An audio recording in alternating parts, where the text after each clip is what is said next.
Hey guys, welcome back to the channel. Today I want to talk about a few of the cool Romanian pieces that I have in my collection. By cool, I mean not seen too often or just kind of oddball things. Uh, Obviously on the table here you can see the RPK-esque type thing. It's a Romanian import aes-10, which essentially it's a long-snooted WASR. But, you know, you have the 90-degree gas block and some other things that weren't on the typical WASR. So it's kind of cool in the configuration, and it's not canted, which is a huge plus.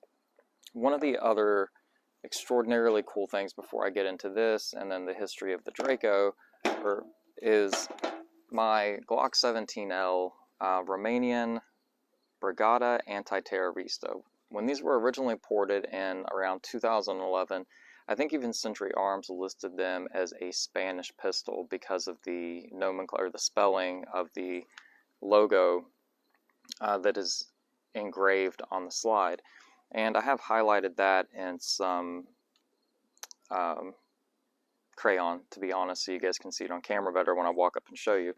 But the history behind the Brigada Antiterorista, the agency was formed in like 1950, somewhere around like during the early days of the Cold War. By 1977, they kind of reunified or reorganized again, and then in 1989, there was a terrorist attack on one of their governmental buildings, and they formed an anti-terrorist unit to help stop thwarting those attacks. There was actually two significant ones, one where 2 officers were killed, and another one that involved a tank, and I can't quite remember every one of the details, but the main point is the people that were in that anti-terrorist group were issued these Glock 17Ls, and it has some pretty cool markings on it.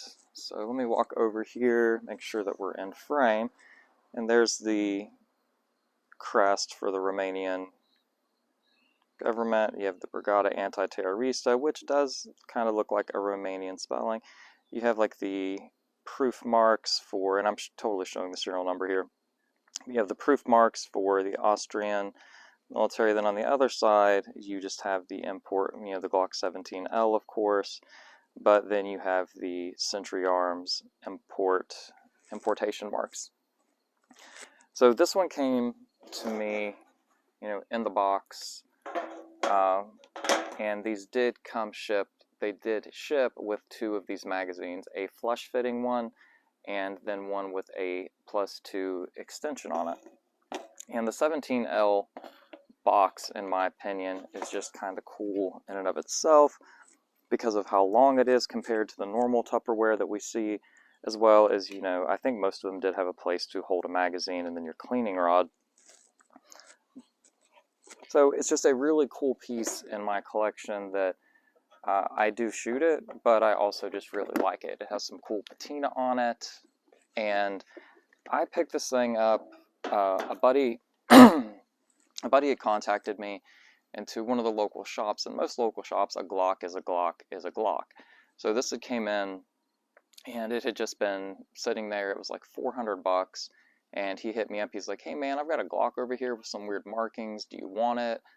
I was like, "Yeah, just, you know, absolutely." So I ended up trading a Gen 3 Glock 17 for it and was extraordinarily happy. There's a little bit more to the story than that, but the main gist of it is I traded and probably 4 years ago at this point, but I traded a Glock 17 Gen 3 for this cool thing. And then if you find them on Gunbroker, with the particular markings on it like this, they're usually a little bit more than the price of a police trade-in Glock 17. Glock has now reissued a Gen 1 17L, and I don't know if that has the Gen 3 components internally or if it's more like a Gen 5, but I still think it's pretty cool and I would like to pick one up. But I have not seen one in person to be able to identify if it's Gen 3 components in it, like Gen 2, Gen 3-ish components, or if it's actually more like the P80 that they reissued that has the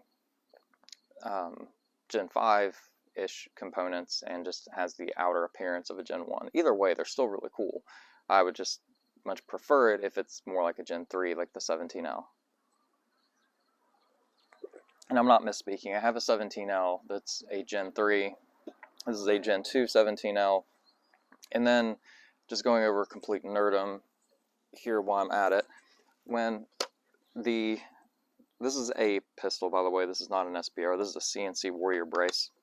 When the Dracos first came onto the market really heavily and people were buying them, I didn't really understand the appeal to them, especially because braces were not exactly a thing when these first came onto the market, and it just wasn't something I was ever really interested in. And then with the advent of the brace and E-forms, it just became much easier to make these usable.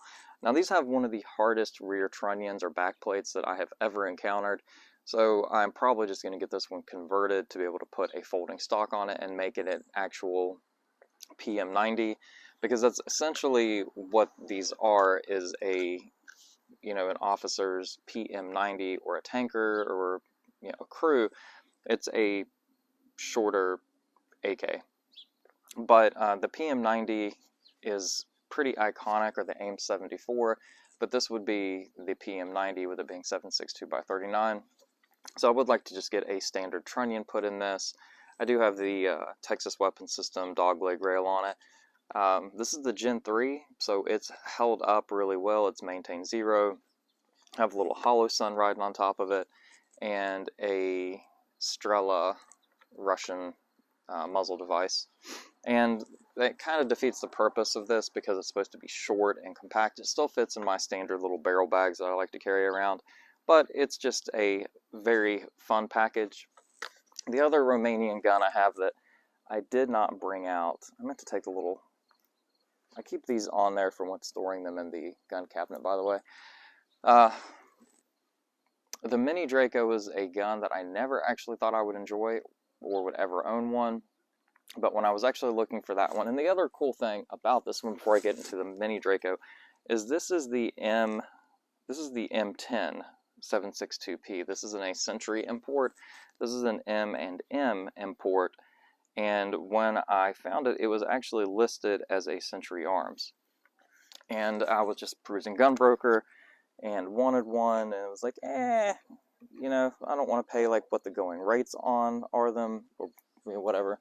So as I was looking, I came across this one.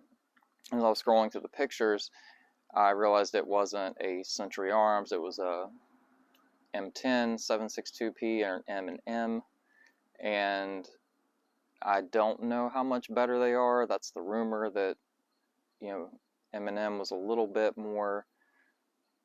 I really don't know, to be honest, so there's no point in throwing out misinformation. Anyway, several of my buddies that are really big into the Dracos were like, man, just snag it. It's actually cheaper than a Century Arms imported one, and I really don't know if there's any difference between it. It did come with a lot of different furniture on it, though. It came with a complete polymer set, and it already had the brace thing on the back. All I had to do, a 1913 SB Tactical one that you slide under the grip on it, so all I had to do was throw my brace on it, which was cool.